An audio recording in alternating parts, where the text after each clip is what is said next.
Dear Kuya Allen, tawagin niyo na lang po akong Nico. From Cabanatuan City, Nueva Ecija. 29 anyos. Matagal na akong nakikinig sa mga stories mo, Kuya Allen. At may mga part na nakaka-relate ako at minsan nakakatulong din sa personal na buhay ko. Matapos kong mag-graduate ng college, dito na ako sa Manila nag-work. Dito na rin ako unang naka-experience ng kamunduhan.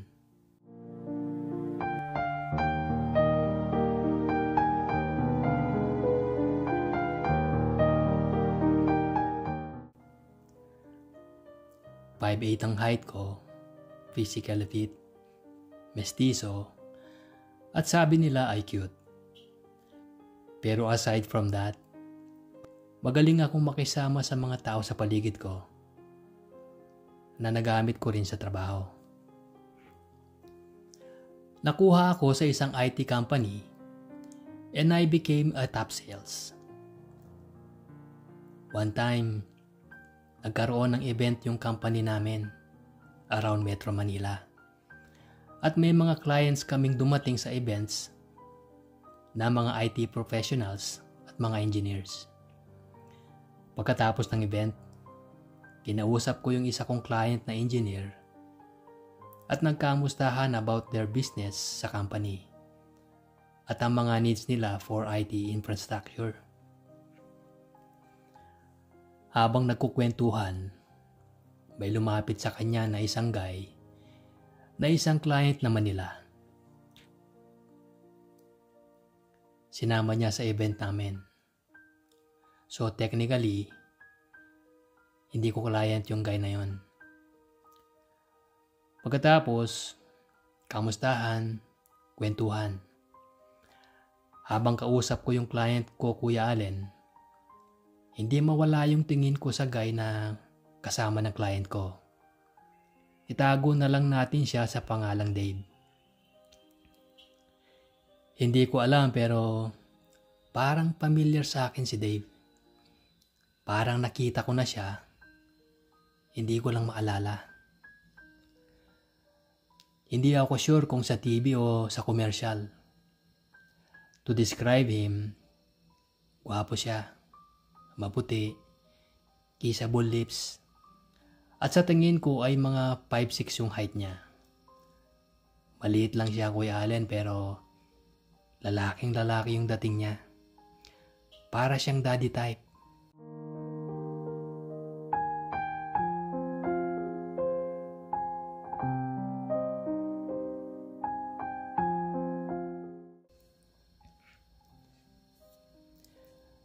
Pag-uwi ko ng bahay, nagulat na lang ako nang biglang may nag-message sa Viber ko, Kuya Allen.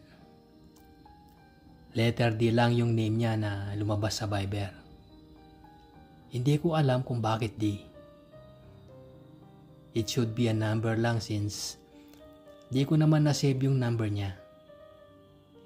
Anyway, di ko agad in-open yung chat niya kasi nag-ayos muna ako ng katawan para makapagpahinga na.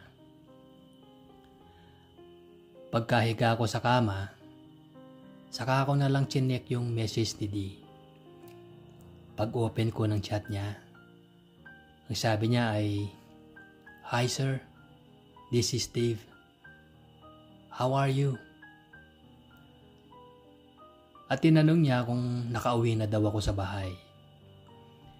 Walang picture yung account niya sa Viber, kaya wala akong idea kung sinong Dave yun. Marami kasi akong kakilalang Dave, Kuya Allen. Nag-reply naman ako sa kanya na, "Sinong Dave? And where did you get my number?" Nainis kasi ako, Kuya Allen, kapag may chat or text na hindi kumpleto yung details. Nag-reply naman siya at nagulat ako na it was Dave pala sa event at nakuha niya raw yung number ko sa client ko. Nag-usap kami, Kuya Allen. Nagkamustahan ulit hanggang sa Inimbita niya ako sa kondo niya sa Ortigas. That very moment, tinanong ko siya kung bakit at para saan. Ang sabi lang niya, chill daw kami dahil malungkot daw siya at kailangan daw niya na makakausap. Sinabi ko naman na magkausap naman na tayo sir sa phone. Pero pinilit niya talaga Kuya Allen na magkita kami sa personal that night. Actually, ayoko talaga kasi nag-skincare na ako at nakapajama na, ready nang matulog.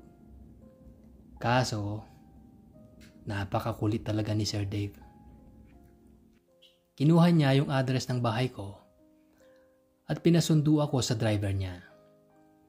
Akala ko nagjo-joke lang siya.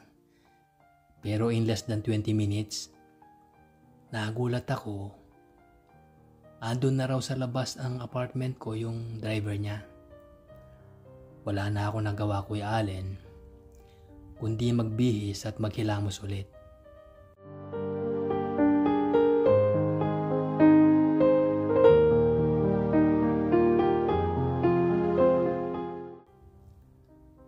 Hanggang sa nakarating na nga kami sa kondo niya. Dire-diretso lang ako Kuya Allen sa lobby at hindi na sumama yung driver niya at magpapark daw.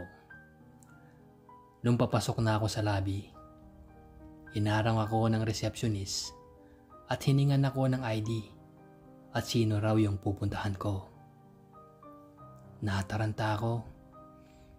Wala pala akong details ni Sir Dave. Kahit yung floor ng kondo niya, hindi ko alam. Tinawagan ko si Sir Dave at sinabi niya yung floor ng unit niya. Tinanong ko rin siya kung ano yung last name niya para masabi ko sa receptionist. Kaso hindi niya sinabi. Tatawagan na lang daw niya yung receptionist na paakyatin ako. That time Kuya Allen, medyo natakot ako at medyo nawirduhan. Medyo red flag na kagad. Iniisip ko bigla na wag nang tumuloy. Kasi baka may asawa siya o partner o girlfriend. Medyo advance ako Kuya Allen mag-isip. Kasi the moment na nag-chat siya sa akin at nag-invite sa kondo niya, feeling ko may something na mangyayari. Pero yung pagpunta ko, siguro mga 80% ay dahil sa para masamaan siya mag-chill. At 20% na lang yung dahil siguro na-attract ako sa kanya.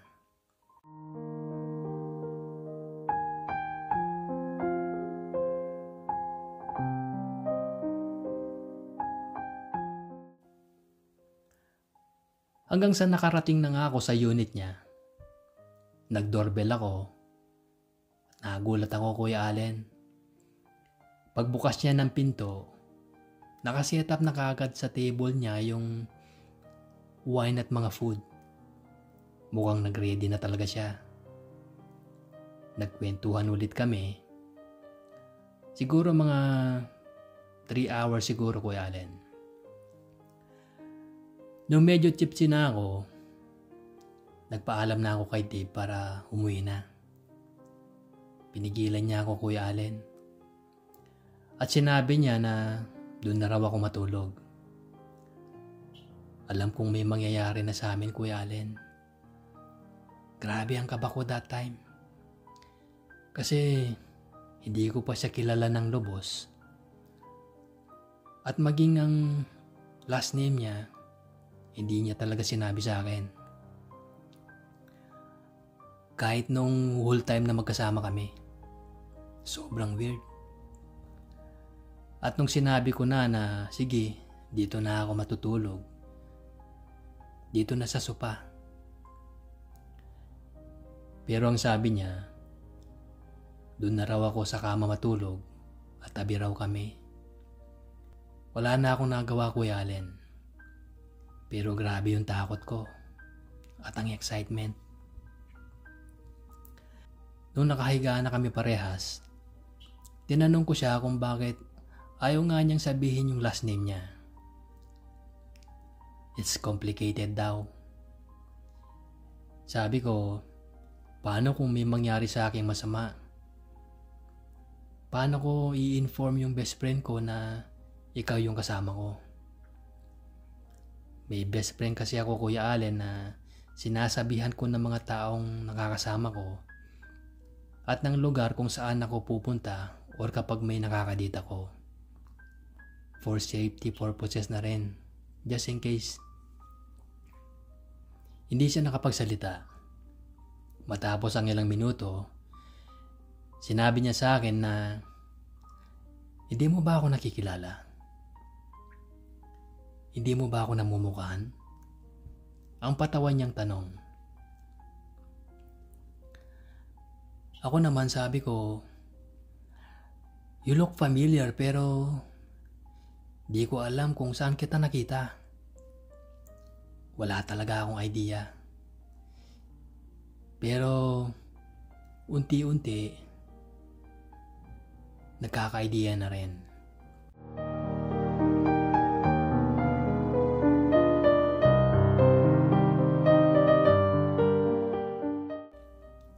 Lumapit siya sa akin at pinakita niya sa akin yung phone niya. Binuksan niya yung Instagram account niya at laking gulat ko, Kuya Allen. Siya pala yung endorser ng sikat na men's underwear. Kaya pala familiar yung mukha niya. Lumabas na rin siya sa mga films pero hindi siya active sa TV. More on commercials and business daw siya. Medyo nahimasmasan naman ako dahil nakilala ko na siya. Bigla siyang lumapit sa akin at hinalikan niya ako, Kuya Allen. At sinabi kung okay raw ba at kilala ko na siya. Wala na akong nasabi. Tinuloy na lang namin yung halikan namin. Hanggang sa hinalikan niya ako sa leeg.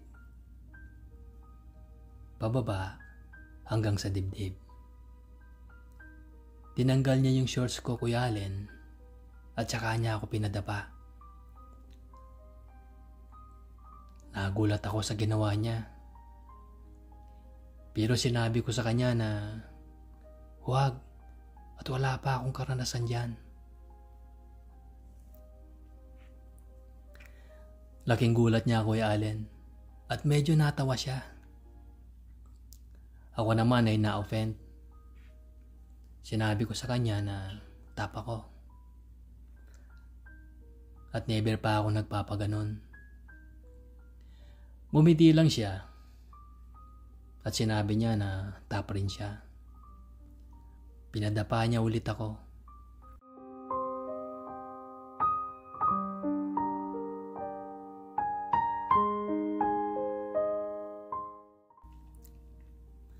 Kuya Allen, grabe yung sensation na nararamdaman ko that time. Dahil dun sa ginagawa niya. Kitang-kita ko yung mukha niya habang ginagawa niya yun sa akin. At nagpalit kami ng pwesto. Napakahat niya, Kuya Allen. Ang ganda ng katawan, 6-pack abs, at lalaking lalaki. Pagkatapos ng mga yon, natulog na kaming magkatabi. Kinaumagahan, Kuya Allen. Akala ko dito na matatapos lahat. Paggising ko, nasa kitchen siya at nag-aayos ng almusal namin. Habang nagluluto siya, nilapitan ko at sinimulan ko ulit paligayahin siya.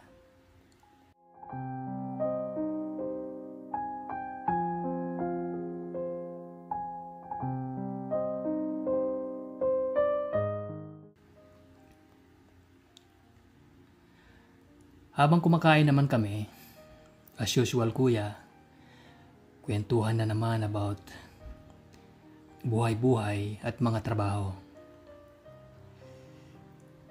Pero nagulat ako Kuya Allen nang bigla siyang lumapit sa akin. At sinabi niya na meron siyang partner. Kuya Allen, that moment, hindi ko alam kung ano yung mararamdaman ko. Muntik na akong maiyak. Naging instrumento pa ako para makapagloko siya. Tinanong ko naman siya nung una kung single ba siya or taken na. Sinabi naman niya na single siya.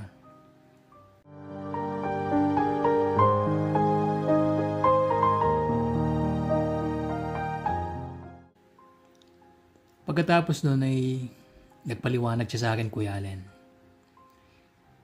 Hinayaan ko lang siya magpaliwanag kung bakit siya nagsinungaling sa akin. Mas nagulat pa ako sa mga sinabi niya.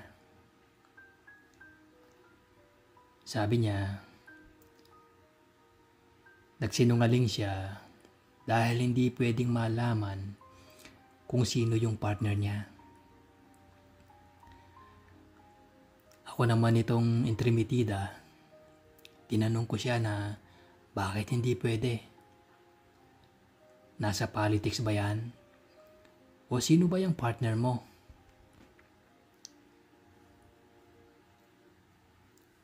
Sabi niya, isang artista daw. At itago na lang natin siya sa pangalang Victor. Kuya Allen, namang oras na yon, gusto ko nang umuwi.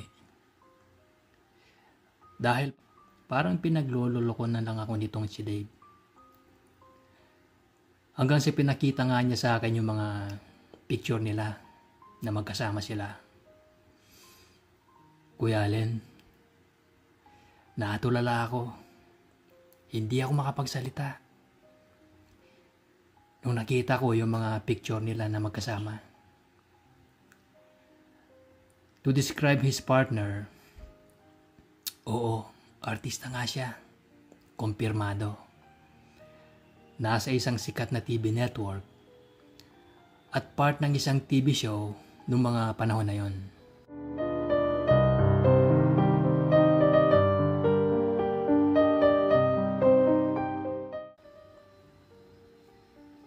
Ang nasabi ko na lang kay Dave that time, so, totoo ngang bading siya?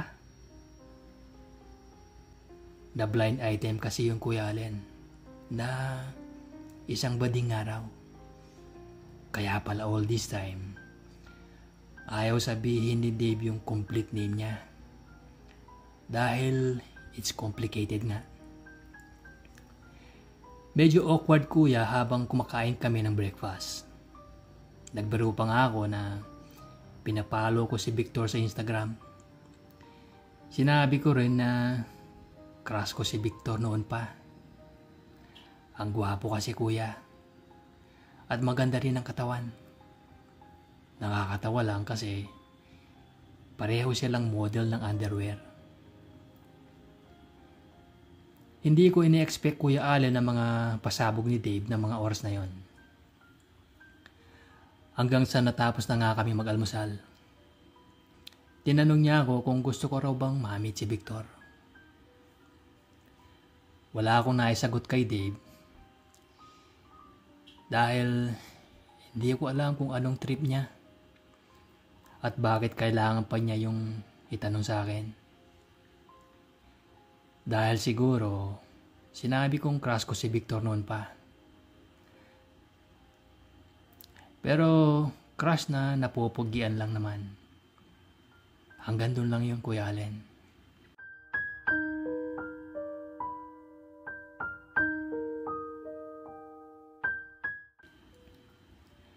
At nag-decide na nga ako na umuwi na sa bahay.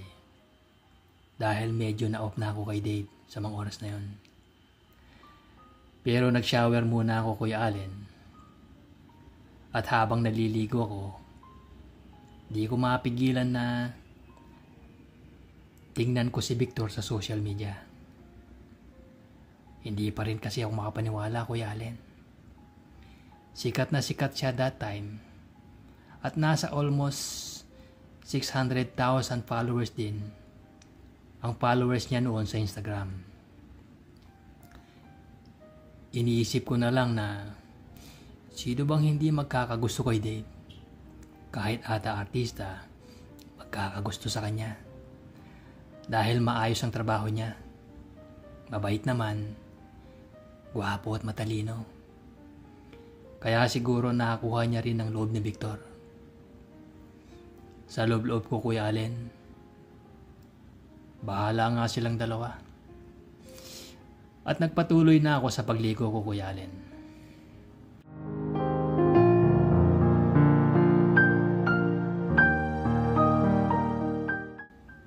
Pero ito ang kinagulat ko, Kuya Allen. Paglabas ko ng CR, nandun si Victor sa sala. Kuya Allen, gusto kong maglaho ng mga oras na yon. Hindi ko alam kung ano yung gagawin ko o sasabihin ko. Sa sobrang kaba ko, pumasok ulit ako sa banyo. Mukha akong tanga, kuya. At the same time, maiyak-iyak na ako na parang maiyak-iyak na ako sa galit. Nahihiya ako at nakita niya ako sa kondo ng partner niya. Paano ko ito papaliwanag? Paano ko sasabihin na kaibigan ko lang itong si Dave? Gusto ko na maglaho, Kuya Allen, sa mga oras na yon. Maya-maya biglang kumatok sa pinto ng CR si Victor. Lumabas ka na dyan. Tapos ka nang maligo, di ba? Ang sabi nito. Ang nasabi ko na lang, Kuya Allen, kay Victor ay, dumudumi pa ako, sir. Sandali lang. Sa sobrang hiya ko talaga, yun na lang ang nasabi ko. At nadinig kong natawa siya.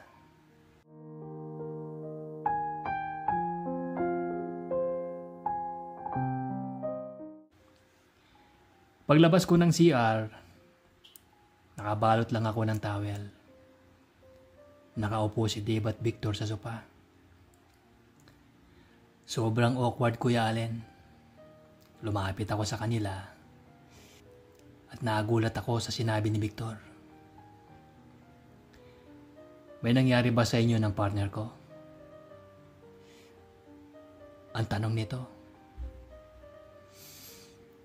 Sorry na lang yung nasabi ko, Kuya Allen. Bago pa ako makapasok sa room ni Dave para magbihis, tinawag ako ni Victor. Kuya Allen, sa totoo lang, hindi ko gusto yung mga sumunod na nangyari.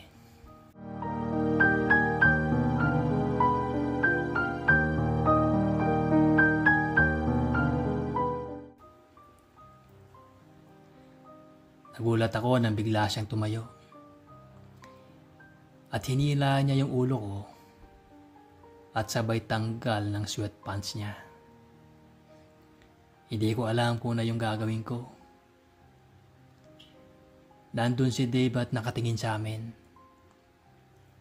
Bumalik siya sa sopa. Kasama si Dave. At nagtanggal ng damit silang dalawa. Sinabi ni Victor na paligayahin ko raw silang dalawa. Wala na ako nagawa, Kuya Allen, kundi sundin si Victor. Kuya Allen, kung ma-L si Dave, 10 times more si Victor.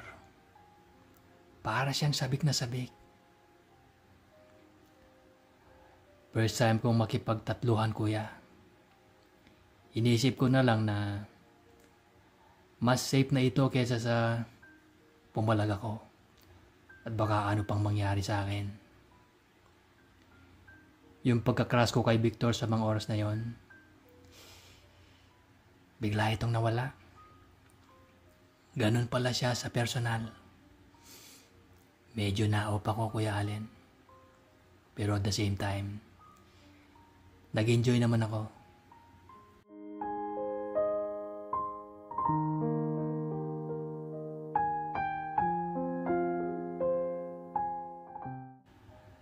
Baboy na baboy ako, Kuya Allen, sa sarili ko that time.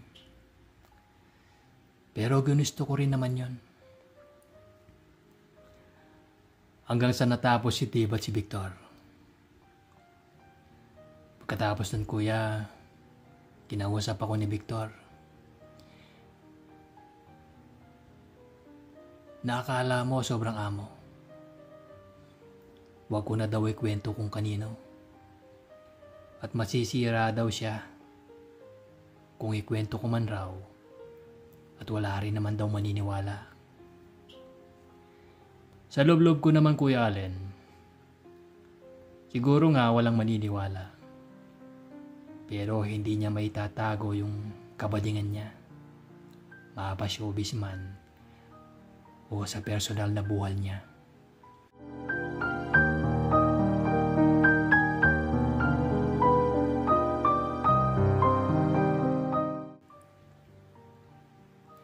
Pagkatapos ng Kuya Allen, umuwi na ako. Hinatid ako ni Dave at nagsorry siya sa akin. Makalipas ang 1 taon, nagkausap ulit kami ni Dave. Break na daw sila at kung pwede daw ay ligawan niya raw ako. Hindi ako pumayag, Kuya Allen. Sinabi ko na lang na sa iba na lang at huwag na ako. At si Victor naman, hindi na siya super active ngayon sa TV. Pero mapapanood pa rin siya sa TV ng mga ilang shows. Nagkita pala kami ng ilang beses sa mall, dyan sa Makati. Kinumusta niya ako. Kinuha niya ang number ko. Pero hindi ko na siya pinansin, Kuya Allen. Yun lang po ang kwento ko. Maraming salamat.